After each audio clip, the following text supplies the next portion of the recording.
இன்று ஒரு முஸ்லிம் எப்படி இனம் காணப்படுகிறார்? இலங்கை மண்ணுக்கு சொல்வோம். இலங்கை மண்ணிலே ஒரு முஸ்லிம் எப்படி அடையாளம் காணப்படுவார்? தொப்பி அணிந்திருந்தார். அவருடைய வாகனத்தில் ஏறி குந்தினால் கௌபாவுடைய ஒரு படம் தொங்கவிடப்பட்டிருந்தார், அல்லது ஆயத்து குர்சி தொங்கவிடப்பட்டிருந்தார், அல்லது சூரத்துல் ஃபாத்திஹா தொங்கிக் கொண்டிருந்தார், அல்லது துறையும் நட்சத்திரமும் கொண்ட ஒரு படம் அங்கே இருந்தால், அவருடைய வீட்டுக்கு வந்தால் அது ஒரு முஸ்லிம் வீடு எப்படி அடையாளம் காணுவார்கள்? பிஸ்மில்லாஹிர் ரஹ்மான் ரஹீம் என்ற ஒரு படம் இருந்தால், மாஷா அல்லாஹ் என்ற ஒரு படம் தொங்கிக் கொண்டிருந்தால், உள்ளே வந்து பார்த்தால் ஒரு குர்ஆனுடைய வசனமோ அல்லது மற்றொன்றோ தொங்கிக் கொண்டிருந்தால், அல்லது அஸ்ஸலாமு அலைக்கும் வரஹ்மத்துல்லாஹி வபரகாத்துஹு என்ற இன்னொரு அட்டை அங்கே தொங்கிக் கொண்டிருந்தால், முஸ்லிம் வீடு. முஸ்லிமான் தொழுவார், பள்ளிக்கு போறார், தாடி வைப்பார், பெரும்பாலும் தொப்பி போடுவார், குறைந்தபட்சம் சில போவதாவது தொப்பி போடுவார். முஸ்லிம் பெண் என்றால் ஹிஜாப் அணிந்திருப்பார், தலையை மறைத்திருப்பார். அவருடைய ஆடை இப்படித்தான் இருக்கும். இப்படி நாம் அடையாளம் காணப்படுகிறோம். ஆனால் எந்த அளவு தூரம் நம் நாட்டு முஸ்லிம்கள் அவர்களுடைய பண்பாடுகளால், ஒழுக்கங்களால், நன்னடத்தைகளால் அடையாளம் காணப்படுகிறார்கள், இனம் காணப்படுகிறார்கள் என்ற கேள்வியை எழுப்ப வேண்டும். எனவே மார்க்கம் என்பது விளம்பர பொருள் அல்ல. நான் தஹஜ்ஜத்தை விட மாட்டேன், சுன்னத்தான நோன்புகளை நான் விடமாட்டேன், நிறைய சுன்னத்தான தொழுகைகள் தொழுவேன், வித்திர் தொழுவேன், துஹா தொழுவேன். இவையெல்லாம் நல்லது, வரவேற்கத்தக்கது, ஆரோக்கியமானது, வலியுறுத்தப்பட வேண்டியது. ஆனால் மறுபக்கம் சகோதரர்களே, தாய்மார்களே, இந்த வணக்க வழிபாடுகள் எல்லாம் இவருடைய வாழ்க்கையில் பண்பாடுகளாக வெளிப்பட வேண்டும், ஒழுக்கங்களாக வெளிப்பட வேண்டும். மனிதர்கள் நமது வழிபாடுகளால் ஆகர்ஷிக்கப்படுவதை விட நமது பண்பாடுகளால் தான் ஆகர்ஷிக்கப்படுவார்கள், அவற்றைத்தான் பார்ப்பார்கள். எனவே தீன் என்றால் அத்தீன் அல் முஅமலா, தீன் என்பது அடுத்தவர்களோடு எப்படி நடந்து கொள்வது என்பதுதான் என்று நமது முன்னோர்கள் சொல்வார்கள். இதனை ஒரு ஹதீஸ் என்று சொல்பவர்கள் இருக்கிறார்கள். ஹதீஸ் என்பதற்கான ஆதாரம் போதுமான அளவு இல்லை, ஆனால் மார்க்கம் வலியுறுத்துகின்ற ஒரு முக்கியமான கருத்து என்று சொல்லலாம். தீன் என்றால் அடுத்த மனிதனுக்கு அன்பு காட்டுவது, உண்மையை பேசுவது, போய் பேசாமல் இருப்பது, கொடுத்த வாக்கை நிறைவேற்றுவது, நீதியாக நடந்து கொள்வது, குழந்தைகளை முறையாக வளர்ப்பது, பெற்றோருக்கு உதவி செய்வது, உபகாரம் செய்வது, பணிவிடை செய்வது, மனைவியோடு பண்பாடாக நடந்து கொள்வது, கணவனோடு மரியாதையாக நடந்து கொள்வது, நாவை பேணுவது, பார்வையை கட்டுப்படுத்துவது, செய்கிற வேலையை, தொழிலை திறம்பட செய்வது. தொழுகையை திறம்பட தொழ வேணும் அல்லவா? பரந்துகளை பேணி, சுண்ணத்துகளை பேணி, மொக்கதான சுண்ணத்துகளை பேணி, ஐயா சுண்ணத்துகளை பேணி கவனமாக தொழ வேண்டும். சரியா சஃப் இருக்கணும். எஸ், கண்டிப்பா, கட்டாயமா அதெல்லாம் பேணப்பட வேண்டும். ஆனால் அதே ஆள் தொழுது விட்டு தாமதமா போவார் வேலைக்கு, ஆபீஸுக்கு. அங்க போய் ஓய்வா இருப்பார், அங்க போய் அசம்பந்தமா இருப்பார், அங்க போய் சோம்பலா இருப்பார், தன்னுடைய டியூட்டியை ஒழுங்கா செய்ய மாட்டார்.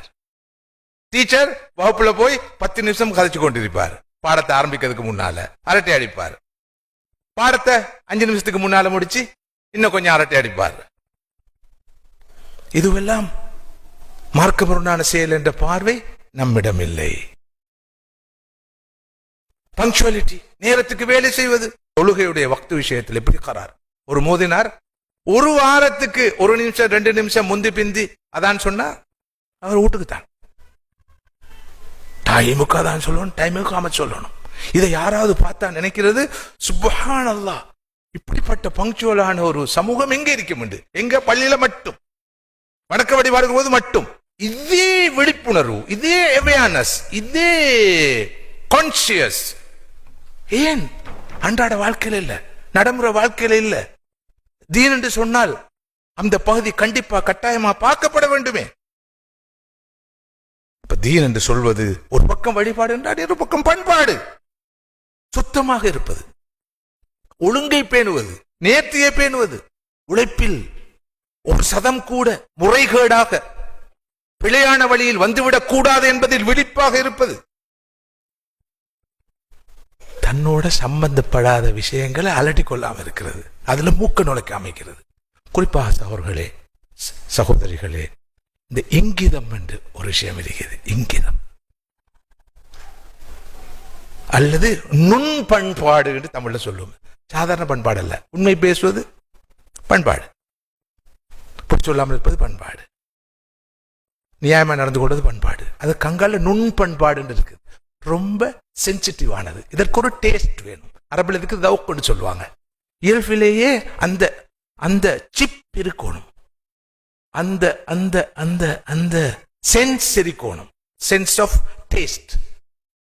இந்த இடத்துல எப்படி நடந்து கொள்ற, யாரோட எப்படி நடந்து கொள்ற, இந்த தன்மை, இது நமது தீன் வலியுறுத்துற முக்கியமான விஷயம். அன்பார்ச்சுனேட்லி இந்த தன்மைகள் மேற்குலக மக்களிடம் இருக்குது. அவங்களோட பாடி லாங்குவேஜிலே அவங்களோட பண்பாட்டை காட்டுவாங்க. அவங்க எங்களை ரிசீவ் பண்ற நேரம் அவங்களோட பண்பாட்டை காட்டுவாங்க. ஒரு சபையில அவங்களோட பண்பாட்டை காட்டுவாங்க. ஒரு டிரான்ஸ்போர்ட்ல அவங்களோட பண்பாட்டை காட்டுவாங்க. எத்திக்ஸ் எட்டிகட்ஸ் மிக ஆழமாக பேணப்படணும். மேனஸ் ஆழமாக பேணப்படும். டேபிள் மேனஸ் இருக்குது. ஒரு டேபிள்ல போனா இப்படி நடந்து கொள்ற. அதே போல சோசியல் மேனஸ் இருக்குது, பிசினஸ் மேனஸ் இருக்குது, போன் மேனஸ் இருக்குது. போன்ல எப்படி பேசுறேன், பஸ்ல போய் கொண்டிருக்கிறோம், கோல் ஒன்று வந்தாச்சு, பேசி முழு பஸ்ஸும் டிஸ்டர்ப் ஆகி ஒருத்தருக்கு ஒருத்தர் முகத்தை பார்த்து கொள்வாங்க. வச்சுட்டு பெரிய என்னமோ வீரன் மாதிரி போன் ஆஃப் பண்ணுவார். சகோதரர்களே, போன் மேனஸ் இருக்குது, பப்ளிக் மேனஸ் இருக்குது. எப்படி பப்ளிக்ல பிஹேவ் பண்ணணும், கல்ச்சரல் மேனஸ் இருக்குது, எப்படி அடுத்தவங்களோட கல்ச்சரை ரெஸ்பெக்ட் பண்ணணும். இந்த நாட்டுக்கு வந்தா முஸ்லிம் கல்ச்சர், இஸ்லாமிக் கல்ச்சரோட அரபிக் கல்ச்சர் இருக்குது. ஸ்ரீலங்கால நமது கல்ச்சரோட புத்திஸ்ட் கல்ச்சர் இருக்குது, இந்து கல்ச்சர் இருக்கு, கிறிஸ்டியன் கல்ச்சர் இருக்குது. அவர்களுடைய கல்ச்சரை விளங்கி அதை நாம் ரெஸ்பெக்ட் பண்ண தவறினால் அங்கு முரண்பாடு வரும். நம்ம பண்பாடு நாம நடந்து கொள்கிறோம் என்று அந்த மக்கள் உணர்வார்கள். எல்லாத்தை விடவும் டிஜிட்டல் கல்ச்சர் ஒன்று இருக்கு, டிஜிட்டல் மேனர்ஸ் என்று இருக்குது. ஆன்லைன்ல கம்யூனிகேட் பண்றது எப்படி, ஒரு இமெயில் அனுப்புறது எப்படி, வாட்ஸ்அப்ல ஒரு மெசேஜ் அனுப்புறது எப்படி. ஒவ்வொரு மெசேஜும் சில போது அடியாய்க்கும், சில போது இடியாய்க்கும். என்னவா செஞ்சு கொண்டிருக்கிறீங்க, இந்த போட்டா யாரு போட்டதுன்னு இல்லை, இவர் போட்டதுன்னு இல்லை. அப்ப அஸ்ஸலாமு அலைக்கும் வரஹ்மத்துல்லாஹி வபரகாத்துஹு, நான் உங்களுடைய நண்பர் இன்னார் மெசேஜ் அனுப்புறேன்ட்டு என்னவா செய்றீங்கன்னு கேட்டா பரவாயில்ல. சும்மா திடீர்னு ஒரு நம்பர்ல இருந்து என்னவா செய்றீங்கன்னு கேட்டா அதெல்லாம் பண்பாடு இல்லாத அணுகுமுறைகள். அதுக்கு அப்பால இன்றைக்கு இந்த சோசியல் மீடியாவை இப்படியெல்லாம் பண்பாடு இல்லாம பயன்படுத்துறோம். நசிஹத் என்ற பெயரில் ஃபதீஹத்தில் ஈடுபடுறோம். அறிவுரை சொல்லுதல் என்ற பெயரில் எப்படி அடுத்தவர்களை அவமானப்படுத்துகிறோம், கேவலப்படுத்துகிறோம், புண்படுத்துகிறோம், அசிங்கப்படுத்துகிறோம், அநியாயமாக அபாண்டங்களை சுமத்துகிறோம். இவற்றுக்கூடாக நரகத்துக்கு செல்லும் பாதையை எப்படி நாமே நமக்கு வெட்டி கொள்கிறோம் என்பதை சிந்தித்து பார்க்க வேண்டும். டிஜிட்டல் மேனஸ் இருக்குது, இப்படி இப்படி இப்படி மஸ்ஜிதுக்குள்ள மேனஸ் இருக்குது, ஒரு கல்யாண வீட்டுக்குள்ள மேனஸ் இருக்குது, ஜனாசா வீட்டுக்குள்ள மேனஸ் இருக்குது. அன்புக்குரிய சகோதரர்களே, இந்த எட்டிகட்ஸ், இந்த நுண் பண்புகளே,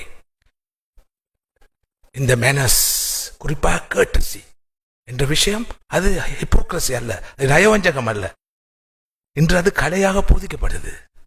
எப்படி ஏர்போர்ட்ல ஒரு பேசஞ்சர் ரிசீவ் பண்ணணும், ஹோட்டல்ல எப்படி ஒரு பேசஞ்சர் ரிசீவ் பண்ணணும், வீட்டுக்கு வந்த ஒரு கெஸ்ட்டை எப்படி ரிசீவ் பண்ணணும், ஒரு ஆபீஸுக்கு வந்த ஒருவரோட எப்படி கலந்துரையாடணும். இதெல்லாம் மேனஸ், இதெல்லாம் வெஸ்டர்ன் மேனஸ் ஆக இன்றைக்கு பார்க்கப்படுது.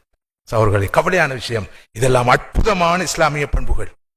எப்படி பாதையில் நடக்கும் போது அமைதியா பண்பாடாக நடக்கணும் குர்ஆன் சொல்லுது. நான் ஏற்கனவே சொன்னேன், இபாதுர் ரஹ்மான் அல்லதீன யம்ஷூன அலல் அர்தி ஹௌனா. ரஹ்மானுடைய அடியார்களுடைய முதலாவது பண்பு அல்லாஹ் சொல்றான், அவர்கள் நடக்கும்போது ரொம்ப டீசென்டா நடப்பார்கள், அமைதியா நடப்பார்கள். ஸல்லல்லாஹு அலைஹி வஸல்லம் சொன்னார்கள், நீங்க பாதைகள்ல போற நேரம், நடக்கிற நேரம், இருக்கிற நேரம் மிகவும் கவனமாக இருங்க. நான் உங்களை எச்சரிக்கிறேன், பாதைக்குரிய ஹக்கை கொடுங்கள். சஹாபாக்கள் கேட்டாங்க, பாதைக்குரிய ஹக்கு என்ன? ஸல்லல்லாஹு அலைஹி வஸல்லம் சொன்னாங்க, பார்வையை தாழ்த்திக்கோங்க, பார்வையை மேய விடாதீங்க, யாருக்கும் நோவினை செய்யாதீங்க. போற வார பாதசாரிகளுக்கு ஹின் பண்றது, கஞ்சாட காட்டுறது, இவை தவிர்க்கப்படணும். சலாத்துக்கு பதில் சலாம் சொல்லுங்க, நன்மையை ஏவுங்க, தீமையை விளக்குங்க. இதெல்லாம் பாதையில் இருக்கும் போது நீங்கள் பேண வேண்டிய பண்புகள், பண்பாடுகள் என்று சொன்னார்கள் ஸல்லல்லாஹு அலைஹி வஸல்லம். அதே மாதிரி விருந்துக்கு போனா எப்படி நடந்து கொள்ள வேண்டும், ஒரு வீட்டுக்கு போற நேரம் எப்படி நடந்து, குர்ஆன் அதை பத்தி பேசுது. அனுமதி இல்லாம எந்த வீட்டிலையும் நுழையாதீங்க, அனுமதி கிடைத்தால் மாத்திரம் நுழையுங்கள், 3 முறை அனுமதி கேளுங்கள், கிடைக்காத போது திரும்பி வாருங்கள். ஒரு வீட்டுக்கு சென்றால், அடுத்தவருடைய வீட்டுக்கு சென்றால் நடுவாசல் நிற்காதீர்கள், வலப்பக்கமா நில்லுங்கள், அது இடப்பக்கமா நில்லுங்கள். எப்படிப்பட்ட மேனஸ் இது! போய் ஜன்னலால எட்டி பார்க்கிறது, அது ஒத்தரம் இல்லையா, கதவை திறங்க, அது அன்கல்ச்சர்ட், அன்சிவிலைஸ் மாத்திரமல்ல, ஹராம். மார்க்கம் அது ஹராம் என்று சொல்லுது, ஒழுக்கம் கட்ட செயல் என்று சொல்லுது. இவையெல்லாம் சுன்னத்துகள், ஹயாத்தாக்கப்பட வேண்டிய சுன்னத்துகள், மிக உயர்ந்த பண்பாடுகளோடு சம்பந்தப்பட்ட சுன்னத்துகள். மனைவியோடு எப்படி நடந்து கொள்ள வேண்டும், மேனஸா, பண்பாடா? சிலர் எல்லோரோடும் பண்பாடாக பேசுவார்கள், சலாத்துக்கு பதில் சலாம் சொல்வார்கள், தேங்க்யூ என்று சொல்வார்கள், தேங்க்யூ வெரி மச் என்று சொல்வார்கள், கேன் ஐ ஹெல்ப் யூ என்று சொல்வார்கள், சின்ன ஒரு உதவிக்காகவும் பலமுறை நன்றி சொல்வார்கள். ஆனா இங்க இருக்கிற நான் உட்பட நீங்க எல்லாரும், எங்கள் எத்தனை பேர் மனைவிமாருக்கு வாழ்க்கையில திருமணத்துக்கு பிறகு தேங்க்ஸ் பண்ணிக்கிறோம், ஜஸாக்கல்லாஹ் கைரான் என்று சொல்லிக்கிறோம், அல்லாஹ் யஜ்ஸிகல் கைர் என்று சொல்லிக்கிறோம், தேங்க்யூன்னு சொல்லிக்கிறோம், தேங்க்யூ வெரி மச் என்று சொல்லிக்கிறோம். அல்லது மனைவிட்டு போய் உங்களுக்கு நான் ஏதாவது ஹெல்ப் பண்ணட்டுமா, சப்போர்ட் பண்ணட்டுமா, கேன் ஐ ஹெல்ப் யூ கேட்டுக்கிறோம். இப்போ எங்க போயிட்டோம் நாங்க? அப்ப இந்த தீனுக்கு நாங்க என்ன சாட்சியம் சொல்லிக் கொண்டிருக்கிறோம்? பொய் சாட்சியம் சொல்றோமா, உண்மையான சாட்சியம் சொல்கிறோமா என்பதை நாம் சிந்தித்து பார்க்க வேண்டும்.